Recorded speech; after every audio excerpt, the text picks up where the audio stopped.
Good morning, good afternoon, good evening, and good night. That's right, we're talking about Ghostbusters Frozen Empire. Ghostbusters Frozen Empire, released in 2024, written and directed by Gil Keenan. This is technically the fifth Ghostbusters movie, but fourth in the Ghostbusters timeline. We don't recognize that other Ghostbusters. Let's just jump right into the 10 essential aspects of a movie. First is plot. Does the movie follow a comprehensive story arc and is plausible within the world that has been created? Yes, it doesn't stray away from the Ghostbusters story. However, I do think the plot is a little weak here just because they tried to tell a little too much all at once. Second is attraction. Does the movie have an interesting premise with a high entertainment value? Yes and no.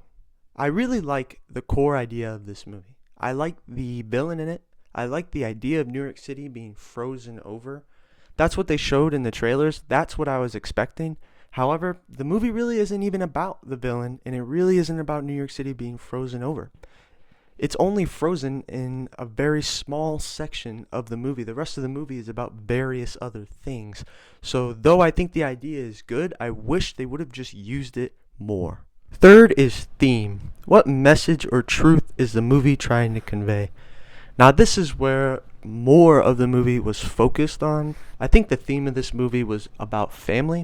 It was about the feelings you have when you don't fit in and trying to connect that with Ghost. I thought it was somewhat interesting, but I just didn't care about the character that much. There's a lot of scenes about Phoebe and her going through these problems. And touching on how Paul Rudd is now a part of the family. Is he not? Can he be a dad? Can he punish them? How does that all work?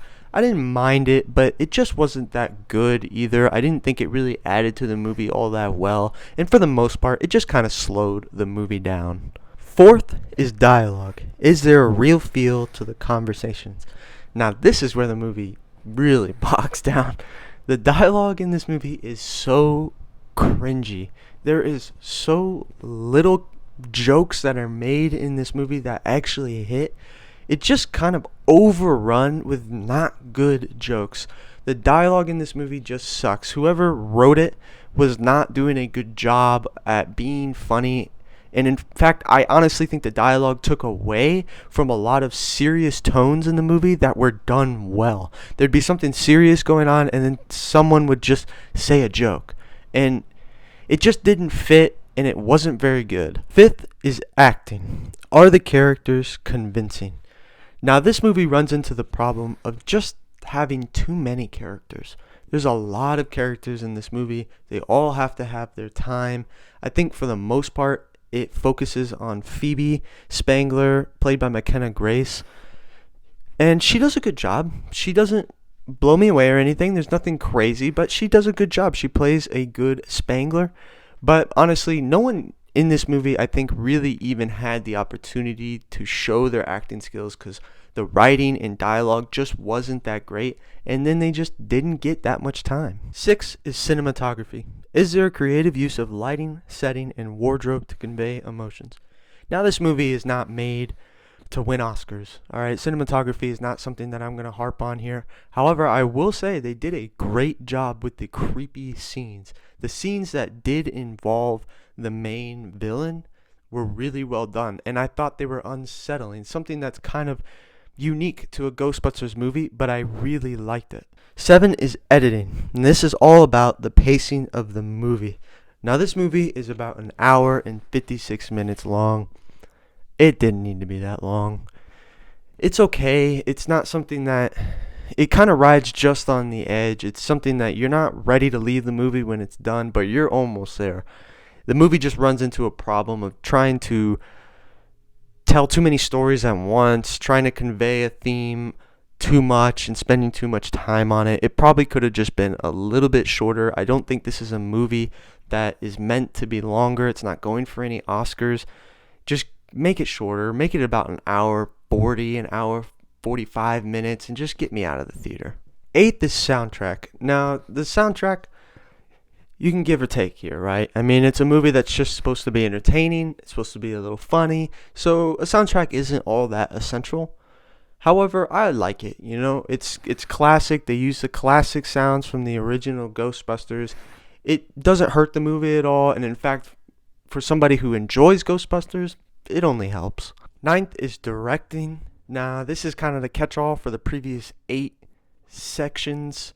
The director is in charge of making sure all of those sections go well, all of these aspects of a movie come together and make a good movie. He is in charge. He's going to take the blunt of criticism.